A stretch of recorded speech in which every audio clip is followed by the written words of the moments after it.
Here's what I have going on tonight. Burying some 3-inch corrugated solid drain pipe before they lay down concrete.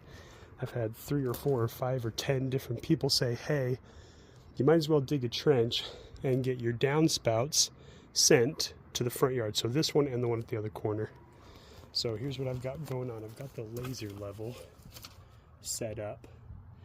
And this, I've got the chalk line from where the concrete is going to be, so I went at least 3 inches under that for the top of the corrugated. And then for every 10 feet, I put a spray paint mark.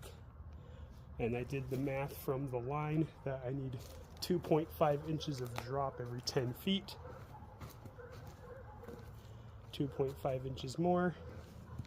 We're going to be coming around, tying into there with a T, coming across the driveway, and then it's going to go into the front yard with a pop-up. And we are digging through so many roots. Like, it is just insane, the amount of roots. Still sitting pretty good. My measurements are all lining up pretty well. Nice, this dirt's soft. I can just kind of scoop it out and under, but I've got my T taped up. So that's going to be right there.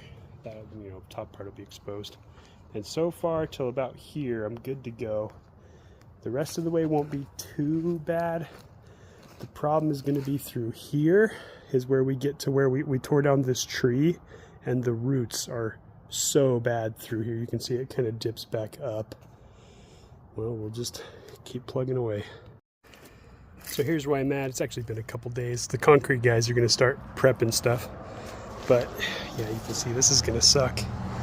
So the plan is to dig as much dirt around roots that I can, and then come in with the Sawzall, chop them off.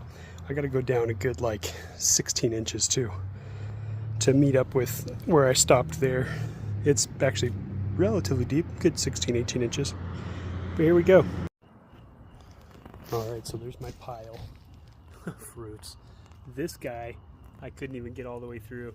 But that's okay, because I can raise the pipe up a little bit. I am at the depth I need to be. And I'm at the end right there. I'm about ready to get my pipe cut. The next steps, I'm going to have to do this later because I don't have any gravel to backfill. So I'm gonna lay some fabric in there, put in some gravel.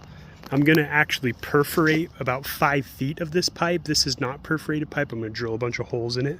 And then in 5 feet of it, I'm going to put in a drain sleeve. This is 10 feet because I'm going to do another one on the other side of my house.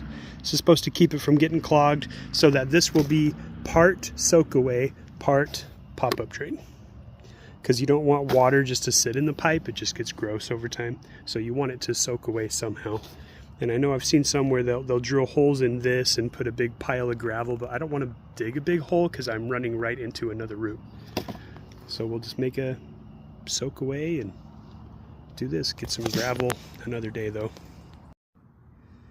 All right, this might be the last little section before I button this up, but you can see what I have going on. So dirt over there until we hit about 5 feet, and then I just grabbed my drill, 1/4 inch, and I just made a bunch of holes, top, bottom, and side, covered it with that sock. Now I'm putting in some gravel around all the edges. Has a couple inches underneath because I was able to dig deep enough. And then on this side I've got my elbow and my pop-up coming up. It's just a couple inches, maybe an inch or two below the dirt level, which is where it needs to be. And it does have expandable ribbing, so if I level out the yard and end up raising up the yard, I can actually raise up that pop-up without having to dig it up, in theory. We'll see what happens, but yeah, there we go. So that's this project. I'm just gonna fill it in with a couple more rocks till all the white is covered, and then dirt, and then, cover the rocks, fold my fabric in, and then dirt, and I'm done.